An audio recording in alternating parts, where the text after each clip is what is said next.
大家好，我是小满。今天我们来看一档西班牙政论节目。视频中，主持人与两位资深学者共同探讨了一个常被西方媒体扭曲的议题：真实的中国。他们一针见血地指出，中国政府的决策始终以人民为先。其实，是求是的态度正是国家发展破局的关键。而西方炮制的所谓中国威胁论，不过是垄断资本为掩盖自身衰退、维护既得利益而编造的谎言。特别是在中国听到的一句话让他印象深刻，不灵就不是社会主义。让我们一起来听听看他到底经历了什么。Me he dado cuenta de que COSCO, la mayor naviera estatal china, controla el 51% de la mayor terminal de contenedores del Mediterráneo en Valencia y que el año pasado el Centro Nacional de Inteligencia alertó a Moncloa de que los servicios de inteligencia chinos están muy activos en España. Os quiero preguntar si entraña peligros para la soberanía nacional que China controle parte de la infraestructura económica de nuestro país. Mira, cuando la primera vez que yo fui a China hace como 20 y pico años, era otra China, por cierto, eso lo he hablado con Marta, ¿no? Recuerdo como no sabía nada de China, le pregunté a un amigo que había sido miembro de una embajada de su país durante unos años en China, ¿no? ¿Qué es lo que me va a encontrar con todos los prejuicios que uno tiene sobre China y tal? Y me contestó una cosa que yo quisiera que quien nos ve lo tenga en todo momento presente. Me dijo que cada vez que el gobierno chino toma una decisión, que seamos conscientes de que la toma para una población de 1.400 millones de seres humanos. Es decir, hay que entender que China es vasta como un continente y que todas las decisiones de su gobierno tienen como prioridad absoluta su población. Es decir, ¿tú crees que van a perder? Yo lo digo de verdad. Es decir, COSCO es dueña, tiene la propiedad de parte de... Bueno, es dueña del Pireo. Claro. Es decir, en Grecia, que forma parte de un acuerdo mundial e internacional de las cadenas de suministro que fundamentalmente se relacionan con China.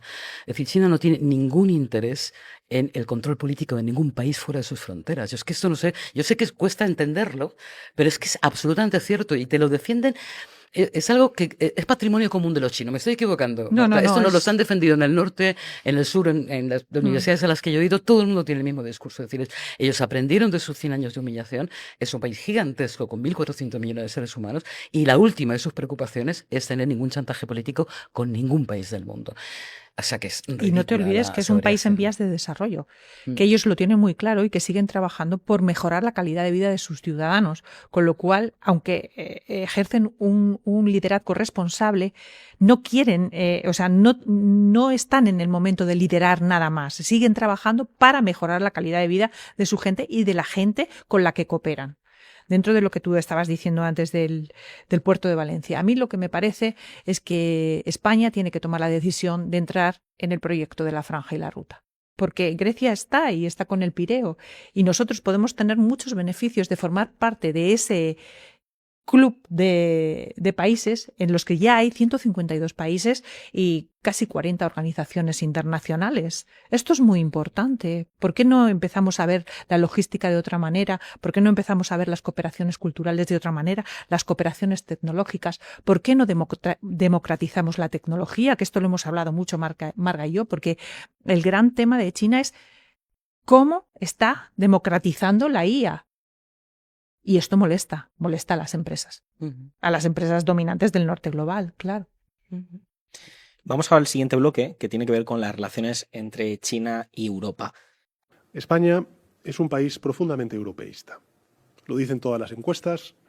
Hay una amplia mayoría de ciudadanos y ciudadanas que no entenderían su forma de ser ni estar en el mundo fuera de la Unión Europea. Intereses y valores que vamos a defender y que vamos a priorizar siempre. Y en ese contexto de defensa y de priorización de principios y valores, creo firmemente que está en el interés de España y de Europa el estrechar lazos con China, el construir agendas positivas con China. Bueno, el Centro Superior de Estudios de la Defensa Nacional publicó una investigación advirtiendo de que España corre el riesgo de ser vista como el caballo de Troya de China en Europa. Y de hecho, el otro día vi una declaración también de un miembro que decía ser de la oposición a China, que decía que la puerta de entrada de los comunistas. Os quiero preguntar, de cara a la proyección en Europa, ¿hasta qué punto estamos ante una estrategia calculada del presidente del gobierno y hasta qué punto, bueno, pues estas advertencias que nos hacen, tanto en lo que os decía antes, el dato anterior, o la intervención económica, ¿no? El aumento de las relaciones económicas puede suponer, pues no sé, reducción de nuestra soberanía nacional, como viene a decir, o alertar la derecha. De verdad, o sea, yo, en fin, es que de verdad, o sea, una de las cosas que yo recomiendo encarecidamente es salirnos de los marcos en los que tanto la extrema derecha como los defensores del neoliberalismo más brutal nos imponen, ¿no? Y es un marco que no compro ni les pienso comprar. Es decir, a ver, hay un cambio económico. Esto tiene que ver mucho con el pragmatismo también. Los chinos son súper pragmáticos. O sea, es decir, y aquí también deberíamos. Esto no se trata de idealizar relaciones comerciales ni relaciones entre países. No. Esto al final es un tema de cómo ayudamos a diseñar un modelo de desarrollo de nuestro país justo, equitativo y sostenible, y cómo en esa variable la conversación donde está la tecnología de una manera mucho más abierta, que es en China, puede ayudarnos a tener esa colaboración, y me parece que es la conversación absolutamente necesaria. Todos los fantasmas del pasado y del siglo XX a los que hacen apelación para hablar de comen niños, meten espías, quieren controlar el país, te quieren controlar la mente. O sea, sinceramente, yo creo que habría que dejarles un poquito atrás. ¿Sabes por qué? Porque nos cercena la posibilidad de adquirir conocimiento. Y los miedos y los fantasmas que no están justificados además es un país al que van muchos españoles de visita, que es que no está, es como todo es mentira, ¿no? Hay como una gran farsa, no solo en China, en otros lugares del mundo, en el que un mundo muy global y muy conectado no puede aceptar ya ese tipo de narrativas. Lo digo completamente en serio. No significa que tengamos una mirada inocente. Se trata de que no pensemos, a ver cómo lo estoy contando esto, y ahora me voy a alargar un pelín porque es que me parece importante, ¿no? Parece que hay una incapacidad de imaginar el hecho de que una potencia económica no se comporte exactamente igual que los Estados Unidos, ¿no? Es decir, la sustitución de Estados Unidos por China. No, a ver, salgamos de ese marco. No estamos en la Guerra Fría. China no tiene el menor interés. De hecho, te llama la atención cuando vas allí lo orgullosos que están de ser miembros del sur global. Incluso académicamente, o sea, jamás querrán situar a China en el norte global, aquí en situar dentro del sur global. Y dentro de esa conversación yo voy a decir algo que a Marta igual no le va a gustar, pero yo lo que he detectado es que a Europa no les interesa tampoco mucho, no les interesa tanto. O sea, nosotros nos creemos el centro del mundo, a los chinos no tanto.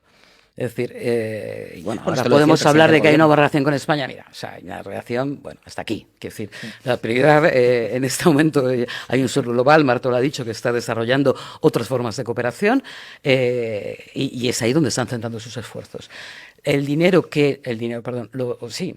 Las empresas que antes comerciaban con Estados Unidos y que ahora lo tienen más difícil están diversificando dónde ponerlo y no es en Europa donde se están fijando, Salgamos un poco el ser el ombligo del mundo, porque si no, no lo vamos a entender. Esto lo decía el presidente del gobierno, ¿no? Con aquella comparación que ha hecho con los mapas, hablando precisamente de la visita de un italiano antaño, ¿no? Y decía aquello de cómo iba con un mapa en el que el centro era Europa y cómo, bueno, pues eso ya no tiene ningún sentido, ¿no? Es decir, el eurocentrismo con el que hemos... Pero mentalmente existe, yo creo que en casi todos nosotros, pero que existan nuestros responsables políticos me parece grave.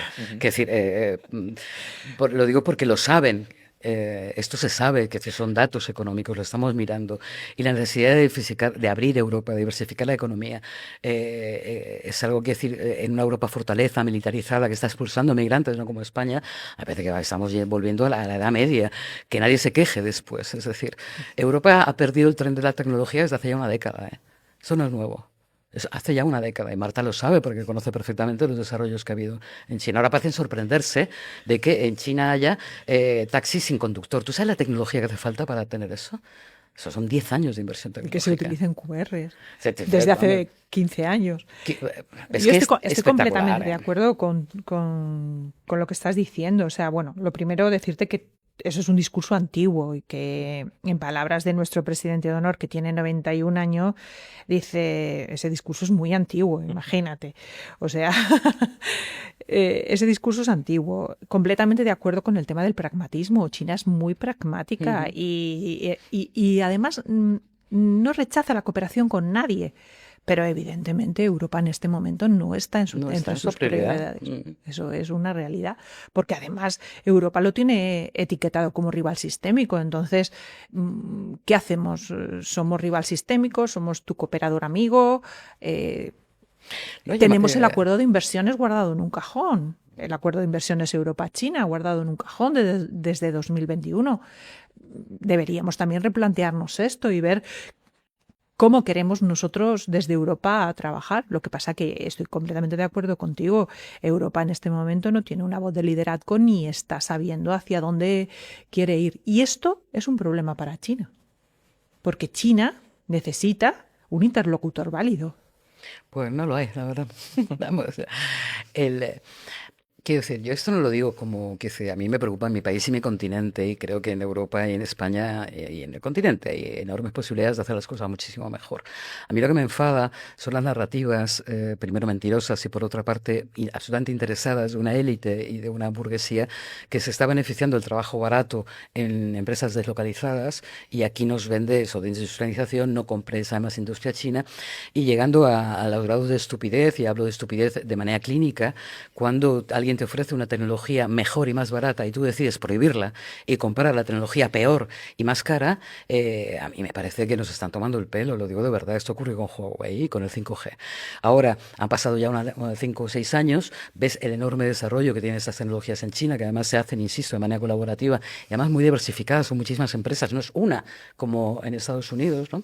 Y que además aquí nos obligan a tenerla prácticamente, que es lo que pasó con el GPS, ¿no? Y ahora ves los enormes desarrollos, porque hay un florecimiento de tecnología en China que es espectacular. Tú lo calificabas una nueva ilustración en la es una cosa que hablamos con Marta. Sí. Es un renacimiento, ¿verdad, Marta? Sí. No lo hemos desarrollado todavía mucho, pero es un nuevo renacimiento. Bueno, por ejemplo, para que os hagáis una idea, Huawei es una empresa mediana en China. O sea, esto como referencia. Y después creo que ha salido a lo largo de la conversación algo así como que China es la fábrica del mundo. China ya no es la fábrica del mundo. Uh-huh. China tiene el proyecto Made in China 2025, lo ha tenido hasta el año pasado, por el cual ha trabajado para no ser la fábrica del mundo, sino hacer producto de calidad, producto de nivel, avanzar tecnológicamente y lo ha conseguido. Entonces, ahora mismo ya no hay mano de obra barata como había, dentro de que China es un país en vías de desarrollo, lo que decimos, daos cuenta que se han sacado los 800 millones de la pobreza, millones de personas de la pobreza hace una década. Claro. O sea, que démosle la oportunidad a China, que es que también sobrejuzgamos a China como un país con una modernidad, pero el gran cambio de China se ha producido en 30 años. Si otros países, por ejemplo India, hubiera hecho ese mismo cambio en 30 años, estaríamos hablando de un mundo completamente diferente, ¿no? Entonces hay que darle también la oportunidad de que China siga construyéndose y construyendo futuro para el resto. Yo os planteaba estas cuestiones porque cuando Estados Unidos, por ejemplo, controlaba puertos, bases y rutas comerciales por el mundo, lo llamábamos globalización, ¿no? El concepto estándar que utilizamos todos. Pero ahora que China invierte, lo llamamos amenaza, ¿no? O sea, ¿es China una amenaza? ¿Estamos ante una amenaza? ¿O esto es un marco de alguien que desconoce completamente la realidad del gigante asiático? Y alguien que conoce o desconoce o quiere desconocer la realidad del mundo. Es decir, ¿quién es una amenaza hoy para el mundo? Y no estoy haciendo una pregunta inocente. Es decir, yo lo que veo es dónde están las guerras, quién tira las bombas, quién se beneficia de ellas, quién obliga a gobiernos a seguir su política o no, quién secuestra presidentes, quién está aislando a una isla, amenazándola con una hambruna como es Cuba. Sinceramente, ¿dónde está la amenaza? ¿Está en otro sitio? Quiero decir, hay que tener una mirada particularmente supremacista blanca para no ver lo obvio. Bueno, no sé, ¿os parece a vosotros los que estoy yo? ¿Y por qué no vamos un punto más atrás y decimos que lo que está pasando lo está haciendo gente que conoce muy bien lo que está pasando en China, que sabe muy bien lo que está pasando y que ve que se le está acabando su negocio y que necesita contener a China de alguna manera porque la oferta para el mundo que hace China acaba con su... monopolio, manera de ganar dinero, o sea, sí, una guerra de propaganda. ¿Por qué no vamos un poco más allá? Porque yo creo que, vamos a ver, si hay dos países que se conocen los mejor que nadie son China y Estados Unidos. Ambos se conocen bien y saben muy bien. Estados Unidos sabe perfectamente lo que está haciendo China, no nos vamos a engañar. Antes decías que Apple se está fabricando en Chengdu. O sea, desde hace 20 años. Desde hace 20 años. O sea, saben perfectamente lo que está pasando. Lo que pasa es que no le han dado valor durante mucho tiempo, porque pensaban que China iba a seguir siendo la fábrica del mundo. Pero es que lo que cuando se han venido a dar cuenta que si China hace un plan quinquenal lo cumple, que si China hace una planificación a 40 años la cumple, es cuando se han asustado, porque realmente... Ya, pero yo es que identifico esa ceguera con una estupidez intencionada. Quiero decir, hace muchos años también, yo era sindicalista, tú lo has dicho antes, por motivos X. Acabé en Alemania, en la sede de Adidas, hablando de otra cosa. Bueno, hablando con los dirigentes directivos medios de Adidas, que era con los que intentábamos descubrir si había niños cosiendo en el sudeste asiático al final de la cadena de subcontrataciones, era el motivo de la visita, le pregunté, ahora como, si eran hace 15 años o así, que si no pensaba que la industria automotriz en Alemania iba a tener un problema porque están todos produciéndose en China. ¿Y sabes lo que me dijeron? Riéndose. Sí, hombre, los coches los producimos en China, pero el diseño es alemán. Claro. Y yo lo miraba diciendo, este tipo se cree que los chinos no saben diseñar. O sea, entonces, esa ceguera racista... Y han subestimado todo el poder y la potencia que tenía China. Tú es que eres muy buena gente, yo no soy tan buena persona como tú, Marta. Es decir, no es subestimar, es ser una persona, ¿cómo decirlo?, sin la capacidad intelectual suficiente como para entender el mundo que le rodea, por lo tanto, no merece dirigirla. No sé cómo explicarme más claramente. Es decir, era obvio cuando lanza la propuesta de Design in China, es decir, pasar del Made in China a Design in China, hace ya 10 años de esto, viene el presidente de Alemania, el canciller alemán Merz, sorprendido del desarrollo tecnológico en China en 2026.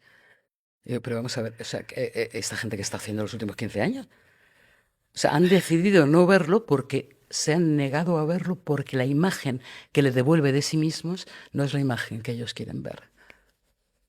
Marga, cuando quieras hablamos del Partido Comunista de China, de la formación política de los políticos chinos, de las actualizaciones que un político chino hace cada año, de cómo trabajan, de cuánto tiempo le lleva a un ciudadano ser miembro del Partido Comunista de China.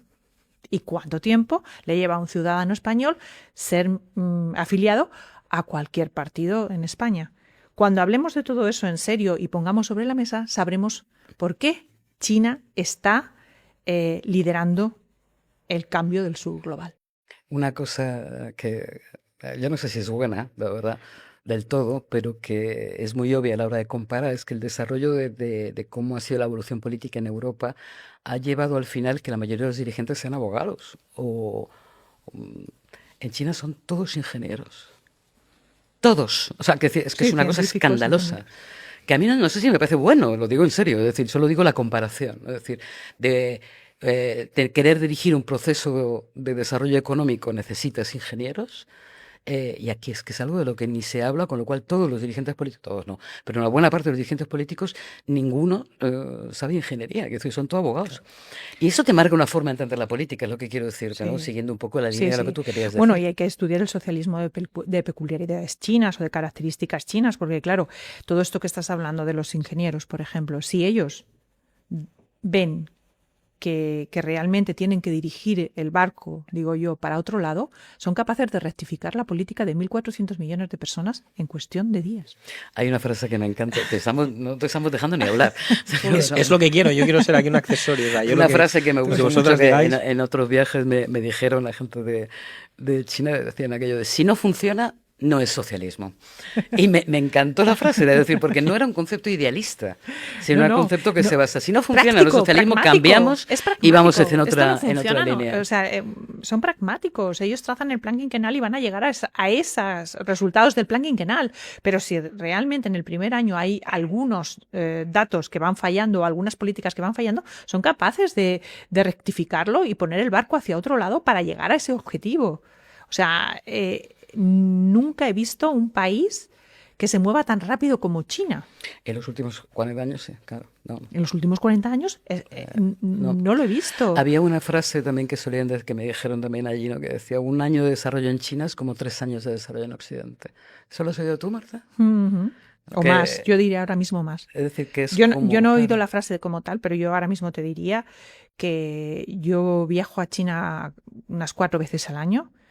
Y a veces en 6 meses veo unos desarrollos que cambian. Que a mí me genera dudas de que sean tan rápidos, sean positivos, pero en cualquier caso ya es otra conversación que no tiene que ver con los desarrollos aquí. No, se está Bueno, Temu te viste, TikTok te entretiene y Xiaomi te conecta. Al mismo tiempo, seguimos dependiendo, sin embargo, de Apple, de Amazon o de Google. ¿El debate de soberanía en Europa está completamente perdido? No, en absoluto. De hecho, se está abriendo cada vez más y de manera muy rápida. Fíjate, pues yo creo que empieza a ser una novedad desde cuando se instalan solo son 5 empresas digitales estadounidenses, 5, no 20, no, 5. Que impusieron a la Comisión Europea que solo se puede usar Microsoft, que solo se puede utilizar Google, que solo se puede utilizar, que no se puede usar TikTok. Han conseguido que muchos gobiernos no utilicen TikTok y sobre todo el utilizar OpenAI, su propia inteligencia artificial y el GPS, que fue el GPS, Europa disputó el GPS, desarrolló una tecnología para diseñar cuál era y se perdió, supongo que de manera intencionada, y al final todos los satélites que nos dicen dónde estamos son estadounidenses. ¿No? Sí, el debate se ha abierto y se ha abierto fundamentalmente en Francia. Me parece impresionante. Es decir, Macron acaba de lanzar la idea de cambiar Microsoft por Linux. Está habiendo una campaña, por lo menos yo la sigo en las redes sociales, de estas son las redes americanas, estas son las redes europeas por las que puedes iniciar la sustitución. El Made in Europe empieza a ser parte del debate, que a mí no me termina de convencer, pero me parece un buen paso para la conversación que yo quiero tener, porque a mí sustituir una multinacional por otra tampoco me parece la solución. Ahora, por lo menos, tener un debate diferente se empieza a abrir ese debate en Europa, sí. Bueno, sabéis que China siempre funciona con una planificación y que eso le da o nos da el resto de países una garantía a la hora de saber con quién estamos tratando, cómo estamos tratando y qué parámetros estamos barajando. Este año, en 2026, se inicia el 15º Plan Quinquenal de China y quien quiera saber cómo va a funcionar China en los próximos 5 años, solo tiene que leerlo. Y era un poco lo que os decía antes. Evidentemente, en estos 5 años habrá rectificaciones, pero el objetivo está ahí. El objetivo se cumplirá como se ha cumplido el del 14º Plan Quinquenal y los 14 anteriores. Así que China es muy previsible, pero no solamente eso, tiene plazos a 2049, tiene plazos de energías renovables a 2035. O sea, China es un país que cumple lo que hace porque cumple con lo que hace. Esto es muy importante. Así que yo os animo a que leáis el Plan Quinquenal. Para mí, solo os voy a decir una frase de lo que me parece más interesante del Plan Quinquenal, ¿vale? En el Plan Quinquenal 15º, China dice que va a tener autonomía en ciencia y tecnología. Solamente en otro Plan Quinquenal ha ocurrido un tema parecido, que ha sido autonomía alimentaria, que fue lo que sacó de la pobreza a 800 millones de personas. Así que ahí lo dejo. Todo este juego que se está teniendo con los chips, los transistores y demás, igual en 5 años ya no es motivo de discusión por parte de China. Claro, pero al mismo tiempo Europa pone aranceles de 3 euros, por ejemplo, a los paquetes de Temu y Shein. Eso es ridículo. Claro, para proteger a la industria europea. Tengo que decirte que no son aranceles como tal, porque una compañera mía, que es mi asesora en economía, me ha dicho, no son aranceles, son tasas. Bueno.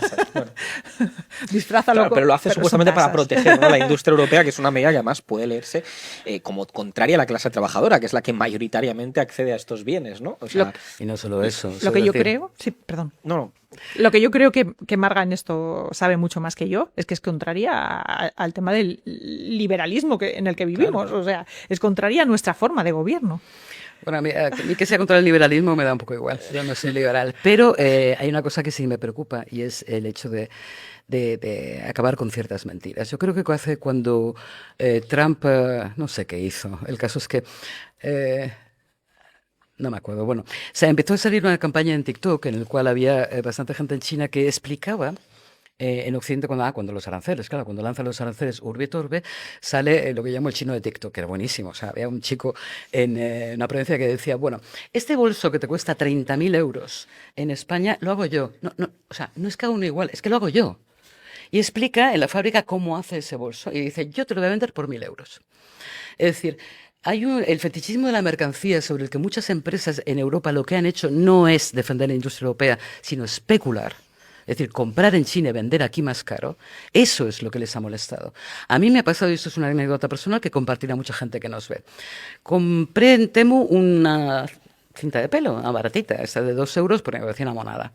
En mi barrio, en el centro de Madrid, meses después me la encontré en una tienda por 12 euros.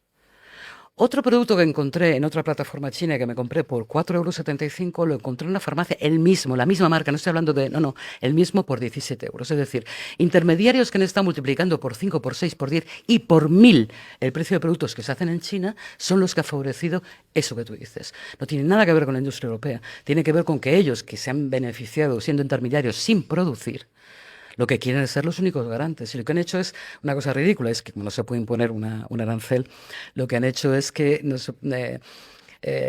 los paquetes que se envían, aumentar la tasa del número de paquetes que se envían, ¿no? Entonces es un tema casi de paquetería, lo cual ataca a la clase trabajadora que puede comprar productos que son el mismo producto, insisto, porque el tema de los precios es un tema a estudiar, eso no tiene nada que ver con la calidad de los productos.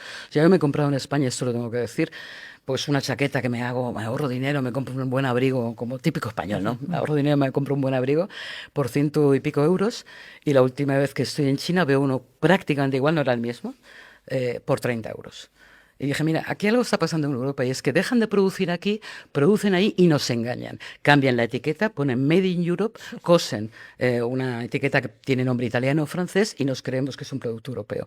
Esa es la siguiente gran batalla. Y empieza a darla ¿quién? Los trabajadores del textil europeo, que están empezando a demandar no solamente mejoras de condiciones laborales, sino el hecho de que no dejen de engañar a la gente. Esto de poner tasas a la paquetería que llega de China me parece que solo es una medida desesperada por parte de los que se han estado durante años beneficiando de la especulación con lo que se produce en China. O sea, lo digo de verdad, yo no sé Marta lo que piensa. Y que no creo que vaya a tener resultados yo tampoco, al ninguno, final, cero. Positivos. O sea, creo que al final cada medida que toma Europa da la sensación de que nos autocastigamos. Boicoteamos, sí. O nos autobocadeamos. Totalmente. Al mismo tiempo, vamos a ir al siguiente bloque porque quiero preguntaros sobre qué está ocurriendo en China a nivel interno.